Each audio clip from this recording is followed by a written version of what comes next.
सदियों की प्रतीक्षा के बाद हमारे राम आ गए।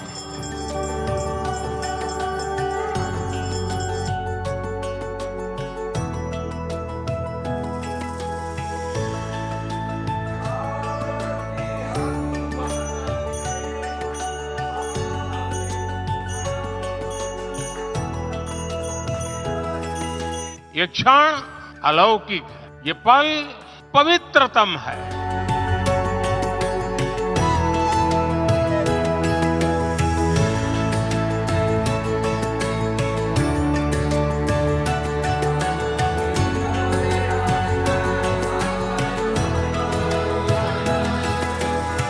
हमारे लिए ये अवसर सिर्फ विजय का नहीं, विनय का भी है।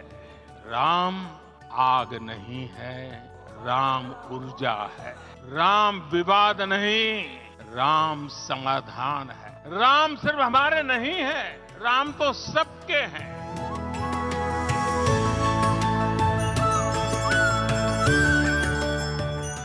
राम भारत की आस्था है, राम भारत का आधार है। राम भारत का विचार है, राम भारत का विधान है। राम भारत की चेतना है, राम भारत का चिंतन है। राम भारत की प्रतिष्ठा है, राम भारत का प्रताप है। राम प्रवाह है, राम प्रभाव है। राम नेति भी है, राम नीति भी है।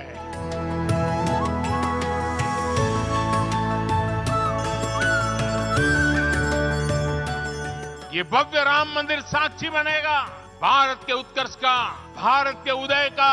ये भव्य राम मंदिर साक्षी बनेगा भव्य भारत के अभ्युदय का, विकसित भारत का।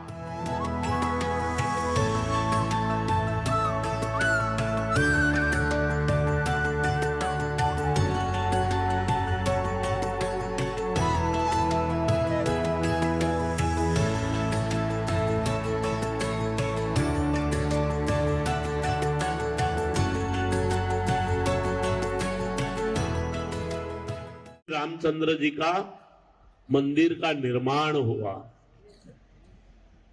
22 तारीख को पूरा देश, पूरी दुनिया राममय हो चुकी थी। जहां जाओ वहां भगवा, जहां जाओ वहां भगवा। आप लोगों ने, आप बच्चों ने भी केजी से लेके पीजी तक, नर्सरी से लेके मास्टर ऑफ फार्मेसी तक के बच्चों ने, विद्यार्थियों ने, सभी स्टाफ के मार्गदर्शन के अंदर दादाजी का आशीर्वाद के साथ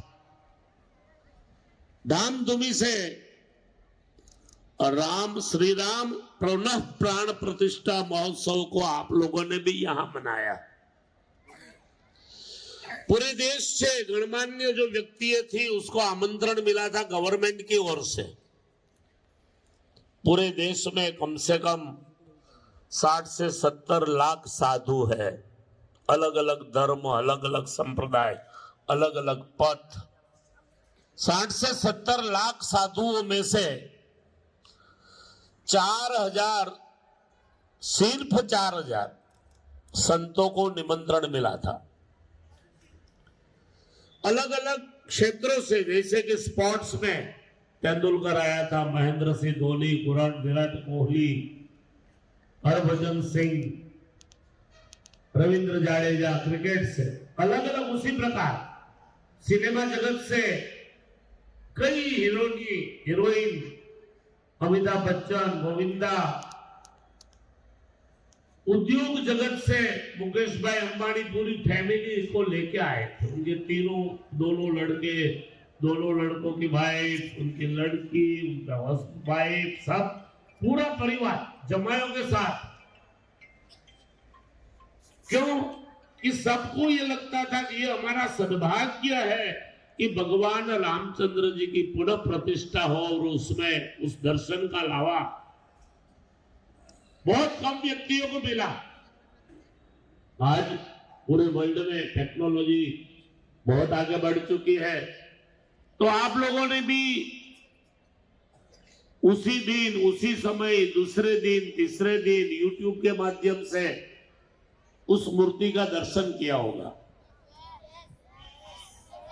ये जो लावा है, ये जो भाग्य है, वो बहुत कम लोगों को मिलता है। राम मंदिर बनाने के लिए हजारों युवाओं ने शहादत और ली, लेकिन उनको दर्शन नहीं हुआ। मंदिर यही बनेगा, ये बात सालों से हो रही थी। राम लल्ला हम आएंगे, मंदिर वही बनाएंगे, लाठी गोली खाएंगे, मंदिर वही बनाएंगे। ये सूत्र पूरे विश्व में व्याप्त हुआ था, लेकिन बहुत कम लोगों को, मतलब अपनी जो आज की पीढ़ी है और आज जो हयात है, उन सभी को ये दर्शन का लावा मिला। इसलिए हम सब जीवन में बहुत बड़े भाग्यशाली हैं। यहां से मुझे भी इस प्रकार का आमंत्रण मिला था, मेरे साथ राम स्वामी जी भी थे। तो जब हम यहां से गए, दादाजी का आशीर्वाद लेके, सभी स्टाफ की शुभेच्छा लेके, हमारा प्लान था बॉम्बे से, बॉम्बे में रात्रि निवास था। बराबर मुकेश भाई अंबानी का जो हाउस है ना, उसके सामने ही रात्रिवास था। और सुबह गए तो लखनऊ में इतनी भव्य तैयारियां थी, जब आने वाले मेहमानों के लिए एयरपोर्ट के ऊपर पूरे एयरपोर्ट को सजाया गया था। लखनऊ का भगवान राम की बड़ी बड़ी चित्र प्रतिमा, हनुमान जी महाराज की बड़ी बड़ी चित्र प्रतिमा, जितने भी लोग अयोध्या जाते थे वही सब लखनऊ आते थे। और लखनऊ में विश्व हिंदू परिषद के माध्यम हजारों कार्यकर्ता वहां थे, सैकड़ों गाड़ी वहां हाजिर रखी थी सबके लिए। वहां बैठने का एयरपोर्ट के ऊपर व्यवस्था की गई थी, सबको हार पहना के सबकी पूजा करते थे। भगवान रामचंद्र जी का केस से सबका सम्मान होता था। चाय पानी कॉफी की व्यवस्था, बैठने की व्यवस्था, और जितने भी कार्यकर्ता थे वो भी करोड़ोंपति थे, सामान्य लोग नहीं थे। वो भी ये मानते थे कि तो हमारा सद्भाग्य है कि हमको ये सेवा करने का मौका मिला। नम्रता से, जय श्री राम, आप आइए, बैठिए, कहां से आए, चाय लेंगे, कॉफी लेंगे, नाश्ता लेंगे, इतनी नम्रता थी। वो हमको जीवन में सीखने जैसी बाबत थी। नम्रता बहुत बड़ा गुण है।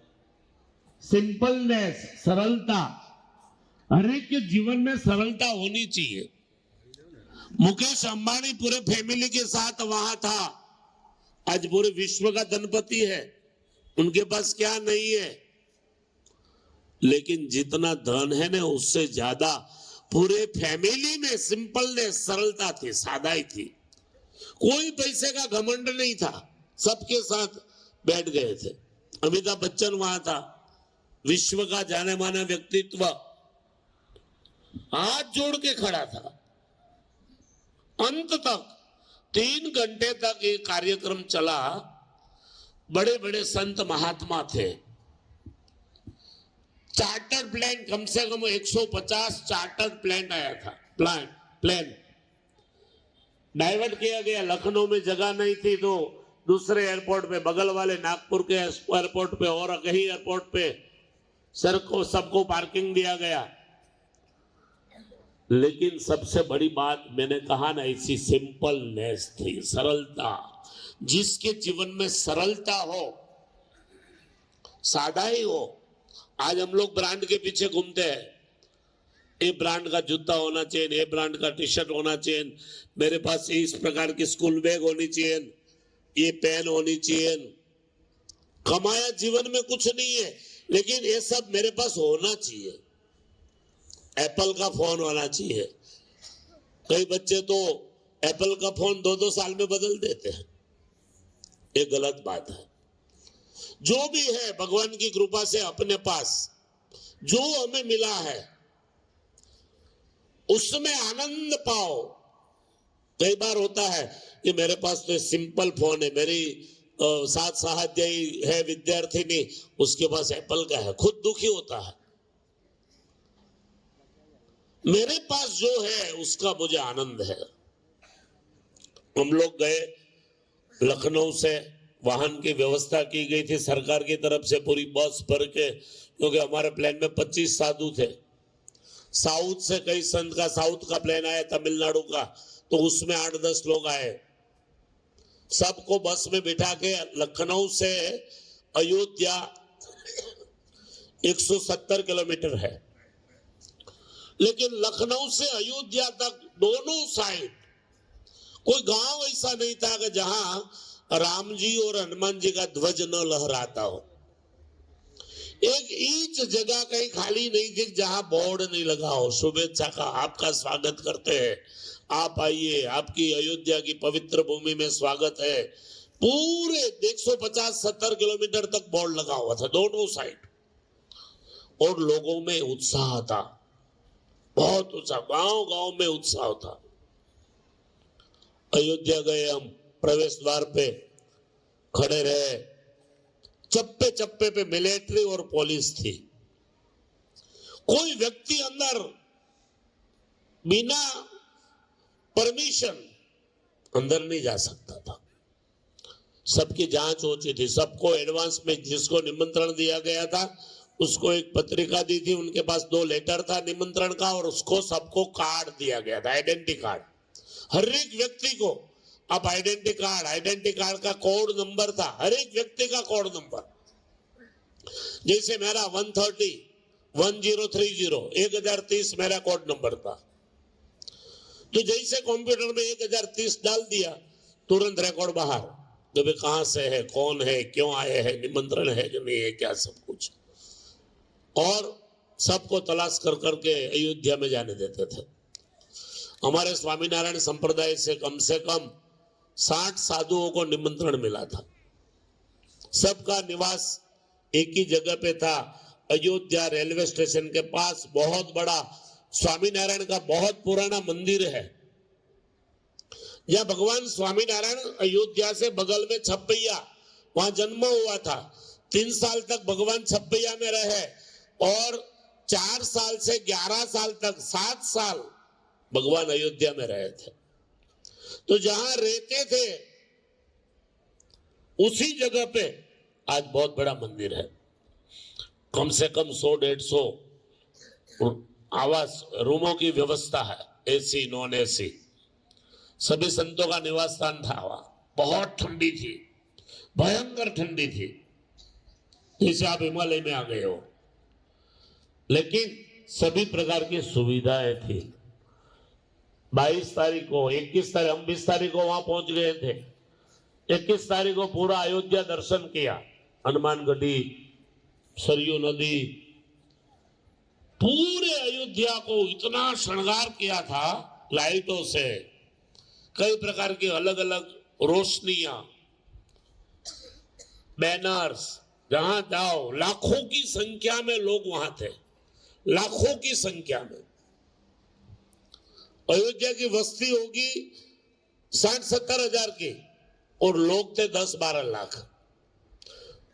कोई चैनल ऐसी नहीं थी जिसका लोग अयोध्या में ना हो, अपनी अपनी डिश लेके कार के ऊपर, चैनल वाले सभी, न्यूज चैनल वाले, आज तक हो या जी न्यूज हो या कई प्रकार के अलग अलग प्रकार के चैनल वाले, वही सब अयोध्या में डेरा डाले हुए थे। सबका इंटरव्यू होता था। 21 तारीख को पूरा अयोध्या दर्शन किया हमने। 22 तारीख को सुबह 8:30 बजे मंदिर में प्रवेश होना था, जिसको निमंत्रण मिला था उसी को। लाखों लोग थे, लेकिन जो परिसर था मंदिर का 8-10 एकड़ का, जैसा अपना 8 एकड़ जमीन है, उसी प्रकार बीच में बहुत बड़ा मंदिर बना है पत्थर का। 1000 साल तक उस मंदिर को कुछ ना हो, उस प्रकार का वहां मंदिर बनाया गया। तो 8:30 को हमको घुसना था वहां, जिसको निमंत्रण था। लोग तो सब कोशिश करते थे मैं भी अंदर जाऊं, मैं भी अंदर जाऊं, मुझे भी दर्शन का लाभ मिल जाए। उसमें 7 अलग अलग प्रकार के गेट थे। 7 गेट को आप प्रसार करोगे तो अब अंदर जा सकते थे। हमारे साथ साथ सब सेलिब्रिटियां पैदल 1-1 किलोमीटर तक चल के जाती थी। सबका अंदर आने का गेट अलग अलग था। तो भाई सब हीरोइन और उद्योगपति लेडीज इस गेट से आएगी, सब हीरो और उद्योगपति इस गेट से आएंगे, सभी स्पोर्ट्समैन इस गेट से आएंगे, सभी संत लोग के लिए 4 गेट था अलग अलग संतों के प्रवेश के लिए। वहां सब प्रकार के इंस्ट्रूमेंट्स रखे हुए थे चेकिंग के। चेकिंग करो, आप अपना चप्पल वहां दे दो, आपके पास कुछ सामान है तो वहां जमा कर दो। सबको मोबाइल ले जाने के लिए छुट्टी थी, इसलिए कि सब अपने अपने फोटो अलग अलग लोगों के साथ ले सके। लाइव दर्शन किसी को कराना है तो करा सके, इसलिए मोबाइल को एंटर दिया गया था। हम लोग बराबर 9 बजे अपने अपने स्थान में पहुंच गए। वहां 12 प्रकार के अलग अलग बैठने की व्यवस्था थी। 1 नंबर में जितने भी सेलिब्रिटी लेडीज थी उनके लिए था, हीरोइन हो या साध्वी हो या उद्योगपति हो।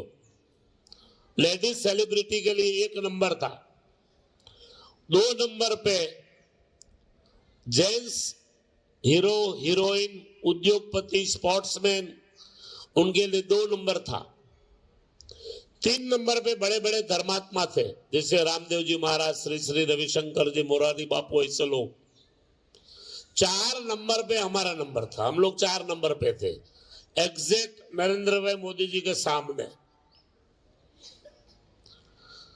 5 number, 6 number, 7 number, 8 number, 9 number, 10 number, 11 और 12 नंबर सभी संतों का ही था, अलग अलग कैटेगरी के संत।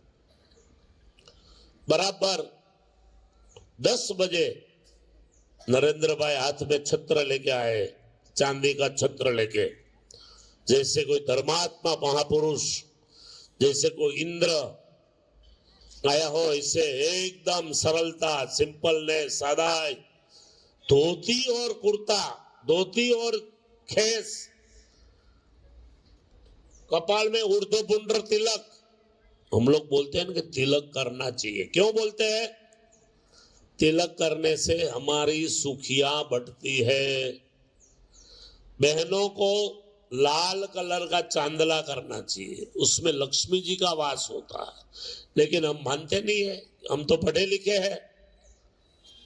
नरेंद्र भाई मोदी ऊर्ध्वपुंड्र तिलक लगा के, धोती और खेस पहन के, हाथ में छत्र लेके भगवान के लिए खुद के पैसे से चांदी का छत्र लेके आए। ऐसे चल के गए मंदिर में, पूजा विधि हुआ, 1 घंटे तक पूजा चली। पूजा के बाद गोविंद देव गिरि जी महाराज है, वहां से कोषाध्यक्ष है, संपत राय जी है, जिसकी साइन से सबको निमंत्रण मिला था, महामंत्री है, उनके नृत्य गोपाल दास जी जो जन्मभूमि ट्रस्ट के अध्यक्ष है, और कुछ यजमान नरेंद्र भाई मोदी, योगी जी, आनंदीबेन पटेल जो वहां के गवर्नर है उत्तर प्रदेश के, उतने लोग मंदिर में थे, और भूदेव जो पूजा कराने वाले थे। 1-1.5 घंटे तक लाइव पूजा विधि चला। उसके बाद मोदी साहब आए। गोविंद देव जी महाराज ने अपना वक्तव्य दिया कि ये मंदिर कितनी सालों की तपस्या के बाद ये मंदिर प्राप्त हुआ है। हम लोग भाग्यशाली हैं, हिंदू लोग, सनातनी लोग, भारत के हर एक व्यक्ति, वर्ल्ड के, दुनिया के हर एक व्यक्ति के ये मौका हमें मिला है। उसके बाद नृत्य गोपाल दास जी महाराज का जो आज राम जन्मभूमि के अध्यक्ष है, उनका प्रवचन था। उनके बाद योगी जी का प्रवचन था। उनके बाद 45 मिनट तक नरेंद्र भाई मोदी जी का प्रवचन चला। उसमें भी उतनी नम्रता, विवेक, विनय जय श्री राम, नमन वंदन, सबको बार बार वंदन करके बात करते थे। इसलिए बच्चों आपको ये सीखना है कि हमारे में नम्र भाव हो, नम्रता हो। हमने कुछ कमा नहीं लिया है अभी तक जिंदगी में। हम तो हमारे माता पिता के पैसों के साथ आगे बढ़ रहे हैं। 1 रुपया हमने कमाया नहीं है, फिर भी हमारे में एटीट्यूड होता है, नहीं हम ऐसे, हमको ऐसा नहीं चलता है। ये गलत रास्ता है। विद्या विनयन शोभते, जो विद्वान महापुरुष है, जिसको विद्वान बनना है, उसकी शोभा विनय में है, नम्रता में है। विद्या ददाति विनयम विनयात् याति पात्रताम, पात्रत्वात् धनम आपनोति, धनात् धर्मम, धर्मस्य सुखम। विद्या से विनय प्राप्त होता है। जो विद्वान होते हैं वो नम्र होते हैं। आप देख लो, कोई भी, हमने तो देखा, अमिताभ को देखा, मोरारी बापू को देखा, नरेंद्र भाई को 10 फीट की दूरी से हमको मिले, लेकिन उतनी ही नम्रता,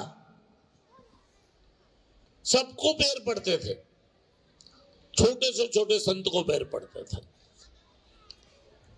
तब वो वहां तक पहुंचे। ऐसे नहीं पहुंच गया। हमको लगता था नरेंद्र मोदी चाय बेचता था और वहां पीएम हो गया। आज पीएम नहीं, दुनिया का सबसे पहली हरोल का व्यक्तित्व है। आज दुनिया के लोग नरेंद्र भाई मोदी के पास सलाह सूचन करते हैं, मांगते हैं। अभी हमको क्या करना है? कई जगहों पे युद्ध चल रहा है, लोग ये अपेक्षा रखते हैं कि इस युद्ध को कौन रुकवा सकता है, तो वो नरेंद्र भाई मोदी। क्यों? नम्रता। बार बार सबको सीखने लायक सबसे बड़ा गुण है नम्रता। एटीट्यूड अगर जीवन में है, क्रोध जीवन में है, तो कभी आगे नहीं बढ़ सकता। नम्र बनो, माता पिता के सामने नम्र बनो, सहाध्यायियों के सामने नम्र बनो, शिक्षकों गुरुजनों के साथ में नम्र बनो, संतों के सामने, अपने बुजुर्गों के सामने जितना नम्र बनोगे उतना आप आगे बढ़ सकते हो। अयोध्या जाके मैंने यही सीखा, नम्रता। और जब नरेंद्र भाई मोदी साहब का प्रवचन पूरा हुआ, फिर सबको दर्शन करने की अनुमति मिली।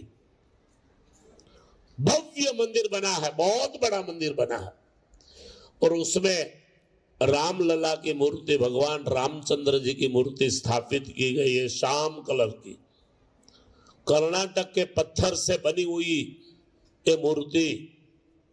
ऐसा लगता है कि भगवान सामने से अपनों को बुला रहे, अपने साथ बात कर रहे, आपके सामने हंस रहे। इतनी प्यारी मूर्ति बनाई है, हर एक व्यक्ति को आकर्षित करती है।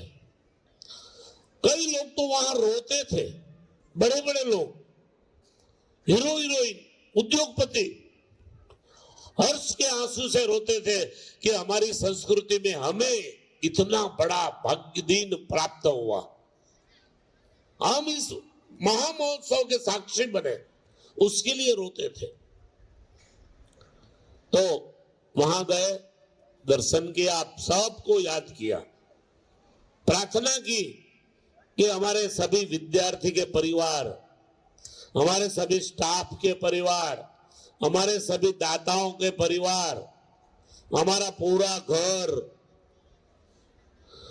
जो भी हमारे साथ जुड़े हुए हैं, उनके परिवार में सुख, समृद्धि, शांति प्रदान हो, अच्छे संस्कारी वाले बाल बच्चे हो। ऐसी आप सबके को याद करके भगवान के सामने खड़ा रह के भगवान को प्रार्थना किया ऐसा, और बहुत भाव से दर्शन हुआ। दर्शन करने के बाद हम जब बाहर निकलते थे तो वहां से मंदिर की ओर से भगवान को लगाया हुआ भोग का प्रसाद सभी संतों को मिला, बॉक्स में, थैली में। आप बच्चे भाग्यशाली इसलिए अब मैं बात में आता हूं कि उस प्रसाद को लाके जो रामचंद्र जी भगवान को अयोध्या में भोग लगा हुआ था, वो प्रसाद केवल न केवल जो अंदर थे 6-7 हजार लोग उनको ही मिला था। वो प्रसाद 2 बॉक्स में था और 2 बॉक्स लाके यहां से वापिस से दूसरा कुछ ऐड किया। कल से हमारा पूरा स्टाफ जयश्री बहन, योगिनी बहन, दया बहन, उनके मार्गदर्शन के अंदर थैली में पैक किया, प्लास्टिक की थैली में। और ये प्रसाद जो हम लाए थे वो और अपने यहां से लाए हो मिक्स करके ये प्रसाद आप सबको देना है। आपको क्या करना है, प्रसाद अकेले नहीं खाना है, घर पे ले जाना है, उसमें थोड़ा थोड़ा भी, एक कौन भी परिवार के सभी सदस्यों को देना है और सबको कहना है जय श्री राम। हमारे स्वामी जी अयोध्या से भगवान को लगाया हुआ भोग का प्रसाद लाए हैं, ये आप प्रसाद लो। विवेक के साथ, नम्रता के साथ सबको जय श्री राम बोल के ये प्रसाद बांटना है। और वो प्रसाद बहुत कम लोगों के भाग्य में होता है, जो आपके भाग्य में है इसलिए आपको मिलेगा सबको। अब लास्ट की बात मेरी कि भगवान रामचंद्र जी का मंदिर तो बन गया, पूरे देश में नहीं पूरी दुनिया में जहां जहां लोग थे उसने ये जन्मोत्सव बड़ी धामधूमी से मनाया, लेकिन जीवन में उससे सीखना क्या है? हमेशा भगवान के साथ जुड़े रहो। जरूरी नहीं है भगवान राम के साथ ही जुड़ो, आप जिस अवतार को मानते हो, भगवान कृष्ण को मानो, राम को मानो, शिव को मानो, स्वामी नारायण को मानो, दत्तात्रेय को मानो, माता जी को मानो, जिसको भी मानते हो, ये भगवान हमें सुखी करेंगे। अगर सुखी होना है तो आपके घर में भगवान की मूर्ति है, वहां 2 मिनट, 1 मिनट, आधे मिनट बैठ के सुबह स्नान करके भगवान को प्रार्थना करो। आपके परिवार के लिए प्रार्थना करो, अपने लिए प्रार्थना करो। शास्त्रों में लिखा है मनुष्य यत्न ईश्वर कृपा। मनुष्य प्रयत्न करता है सुखी होने का, विद्याभ्यास करने का, उसमें ईश्वर की कृपा जुड़ती है। मनुष्य यत्न और ईश्वर कृपा दोनों अगर जुड़ गई तो उस व्यक्ति की सफलता को कोई नहीं रोक सकता। लेकिन ईश्वर कृपा कब जुड़ती है? उनके नजदीक जाओ, दिन में 2 बार भगवान का मंत्र का जाप करो, भगवान के सामने बैठो, भगवान का बनो। आप आपके मित्र आपको कब काम लग सकते हैं? जब किसी से मित्रता करो। माता पिता कब काम लग सकते हैं? माता पिता की आज्ञा का पालन करो। शिक्षक कब काम लग सकते हैं? शिक्षकों की आज्ञा का पालन करो। उसी प्रकार भगवान के समीप नजीक में जाओ।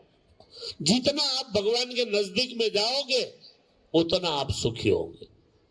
गीता जी ने कहा है सर्व धर्मान परित्यज्य मामेकम शरणम व्रज। गीता जी में कहा है कि सभी व्यवहार को छोड़ के मेरे शरण में आ जाओ। शरण में आने का मतलब यही है कि जितना हो सके उतना भगवान के नजदीक में रहो। आपका जीवन पवित्र बनाओ, आदर्श बनाओ। नहीं खाने की कोई भी चीज हो जो हमारे लिए नहीं बनी है वो कभी नहीं खाना चाहिए। जैसे मांसाहार, ये हमारे लिए नहीं है, वो तो जंगली प्राणियों के लिए है। मांसाहार मनुष्य के लिए है ही नहीं। मांसाहार केवल ने केवल भगवान ने बनाया है जंगली प्राणियों के लिए। लेकिन हम ठोकते रहते हैं, अंडा खाओ, ये खाओ, वो खाओ, फिर बोले कि हमारी कैंसर हो गया, हमारा भाग्य बदल गया। तो होगा, यही होगा। भगवान के समीप में जाने वाले का शरीर पवित्र होना चाहिए, निर्व्यसनी होना चाहिए। आज हमने देखा है कई स्कूलों के सामने, कई कॉलेजों में ड्रग्स बिकता है और युवा बच्चे अलग अलग प्रकार के सूंघने का ड्रग्स, पीने का ड्रग्स, इंजेक्शन का ड्रग्स लेने लगते हैं।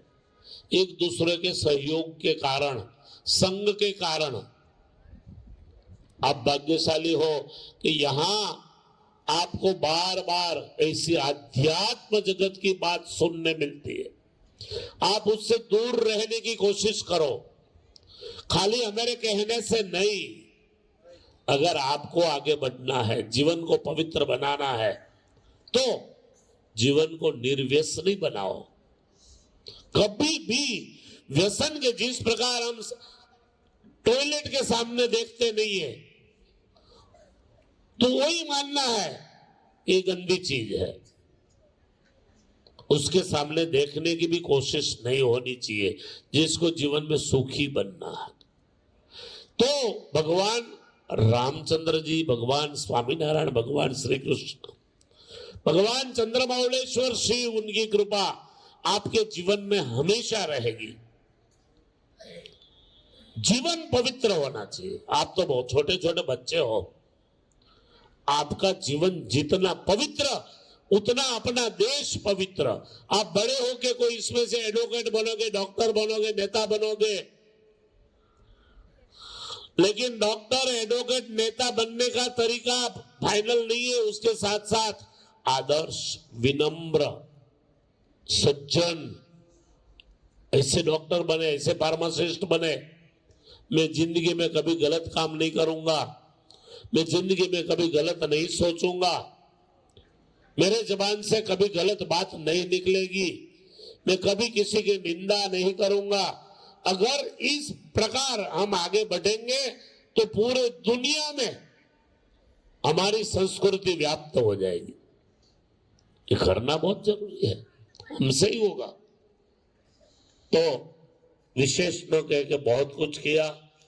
भगवान रामचंद्र जी के चरणों में फिर यहां से प्रार्थना करते हैं कि हमारे सभी बच्चे आदर्श बने, हमारे सभी बच्चे बहुत सुखी हो, हमारे सभी बच्चे विद्या से ज्ञानी बने और आपके ही माध्यम से पूरा देश आदर्श बने और राम राज्य की स्थापना पूरी दुनिया में हो। ऐसी प्रार्थनाओं के साथ आप सबको, आप लोगों ने भी ये उत्सव मनाया, धामधूमी से मनाया, इसलिए आप सबको बहुत बहुत शुभेच्छा देते हुए मैं मेरा वक्तव्य यहां पूर्ण करता हूं। जय श्री राम, जय श्री राम। पीछे वाले बच्चे हाथ नहीं ऊंचा करते, उसको किसी ने प्रॉब्लम किया है। जय श्री राम। अभी भी पूरे बच्चों ने नहीं किया, बहुत कम, इधर नहीं किया किसी ने। जय श्री राम। हाँ, बस इसी प्रकार आप सबके ऊपर भगवान की कृपा बनी रहे, आप बहुत सुखी बनो। ऐसी प्रार्थनाओं के साथ सबको जय श्री राम।